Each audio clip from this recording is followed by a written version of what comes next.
అందరికీ నమస్తే. నేను మీ పావని గౌడ్. మొన్న చొప్పదండి శాసనసభ్యులు మేడిపల్లి సత్యం అనేటాయనే ఎమ్మెల్యేగా గెలిచిన తర్వాత పదవి అహంకారంతో కేసీఆర్, కేటీఆర్, హరీష్ రావు రోడ్ల మీద తిరగనీయం హెచ్చరిస్తున్న బీఆర్ఎస్ పార్టీ కార్యాలయాలకు వచ్చి రోడ్ల మీద ఎవరైతే తిరుగుతున్నారో బీఆర్ఎస్ కార్యకర్తలను వాళ్ళందరినీ కొడతాం అని చెప్పినందుకు నేను ఒక వీడియో తీసిన. ఆ వీడియో తీసినందుకు మరి ఆయన అనుచరులట, మరి ఆయనే చెప్తే చేస్తున్నారా, మరి ఆయనే సందేశం ఇస్తే చేస్తున్నారా, మరేమో నాకు అర్థమైతే లేదు. నాకు ఫోన్ చేసి ఎలా బెదిరిస్తున్నారో ఒక్కసారి నూర్రి. తెలంగాణ చరిత్ర తెలంగాణ గురించి తెలంగాణ ప్రజలకు అన్ని తెలుసు. కేసీఆర్ గారి గురించి నేను తెలంగాణ బిడ్డనే, కరీంనగర్ జిల్లాలో పుట్టిన బిడ్డనే, ఎక్కడి నుంచి అరవచ్చిన దాన్ని కాదు. దేనికి? ఏ మాటలల్లా ఏమనన్నా? ఇప్పుడు ఏంది అసలు ఈ సత్యమన్నా చెప్పిండా ఫోన్ చేసి బెదిరించామని? మరి ఫోన్ ఎట్లా చేసి నన్ను బెదిరిస్తావు? నీ కేసీఆర్ అన్నోళ్ళని అందరిని అంటాను, నీ సత్యమన్న ఒక్కనే అంటలేదు. ఇప్పుడు మండితే ఏం చేస్తారు అయితే? ఇప్పుడు మరి తమ్ముడు నీ పేరేం పేరో నాకు తెలియదు, మరి నువ్వు ఎందుకు ఫోన్ చేసి నాకు హెచ్చరిస్తున్నావా? నీకు నీ అన్న మీద ఎంత అభిమానం ఉన్నదో నాకు నా బాబు మీద అంత అభిమానం ఉన్నది. నేను ఎప్పుడు కించపరచలేదు. కించపరచాల్సిన అట్టు తెచ్చుకున్నది ఆయనే. ఏంటిది మరి?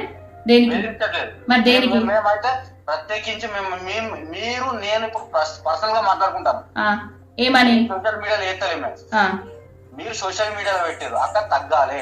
దేనికి? నీకు అభిమానం ఉంటే నువ్వు పెట్టుకో, కేసీఆర్ బొమ్మే పెట్టుకో, పట్టబొట్టు పెట్టుకో, ఏమన్నా పెట్టుకో. ఇది రాజకీయం తమ్మి. ఇంకోళ్ళ గురించి వాళ్ళ గురించి వీళ్ళ గురించి మాట్లాడద్దు అనే హక్కు ఎవరికి ఉండదు. రాజకీయం ఇది. అందుకే అడిగిన నువ్వు ఏం చదువుకున్నావు ఫస్ట్ అడిగిన అన్నట్టు. ఎందుకు అంటే కొంతమంది చదువుకున్న నాలెడ్జ్ వేరే ఉంటది, లేకపోతే తిక్కల నాలెడ్జ్ వేరే ఉంటది. ఇప్పుడు నీకు ఏమనుకుంటున్నావు మరి? నువ్వు నేను ఏమనుకుంటాను, అక్కకు సబ్జెక్ట్ తెలుసు అనుకుంటాను. నేను సబ్జెక్ట్ తెలిసే మాట్లాడినా, తమ్ముడికి సబ్జెక్ట్ తెలియకనే అక్కకు ఫోన్ చేసి ఏంది అని అడుగుతున్నాడు. మరి మీ నాయకుడు ఎవరైతే ఉన్నాడో ఆయనే కేసీఆర్, కేటీఆర్, హరీష్ రావు హెచ్చరిస్తున్నా అని అన్న తర్వాతనే నేను పెట్టినా. ఈయనకు ఒక్కడికే పెట్టలేదు నేను. తమ్మి చెప్పు. మాట్లాడండి అక్క. తమ్ముడు మీతో మాట్లాడు, నాకు సాధ్యం కాదు. తమ్ముడికి మాట్లాడమని చెప్పి ఇది మాట్లాడతాం. పడలేదు, ఒకసారి మాట్లాడు. లైన్ ఉంది. అయితే అక్క మన పావని గౌడ్ అని, అదే మన సత్యవన్న సైకోనట, అలా భార్యని చంపేస్తున్నాడు. ఒకసారి మాట్లాడుతుంది. లైన్ ఉంది, మాట్లాడు. ఎవరన్నారండి?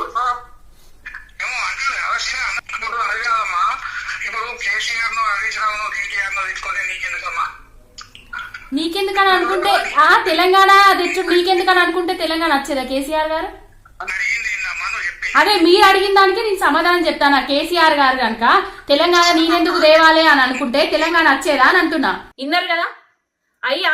మేడిపల్లి సత్యం, నువ్వు ఎమ్మెల్యేగా గెలిచింది నీ నియోజకవర్గం బాగు చేసేటందుకు.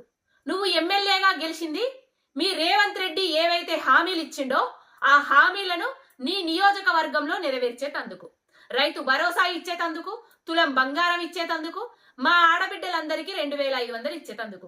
ఇవన్నీ మర్చిపోయి ఎవరైతే నీ మీద రాజకీయంగా మాట్లాడితే వాళ్ళ ఇంట్ల మీదకు మాజీ ఎమ్మెల్యే అని చూడకుండా నీ అనుచరులను పంపించి దాడి చేసినావు. ఇప్పుడు వీడియో తీసినందుకు నీ అనుచరులతోటి ఫోన్లు ఏపి బెదిరిస్తున్నావు.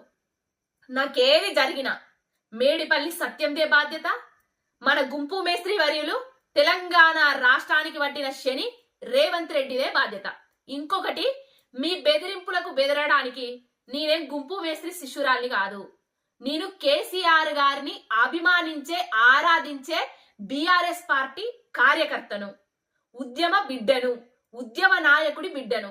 అది గుర్తు పెట్టుకొని గుర్తెరిగి ఇంకొకసారి ఫోన్లు చేసి బెదిరించడాలు, వీడియోలు ఆపమనడాలు ఇవన్నీ బంద్ చేయాలని కోరుకుంటాను.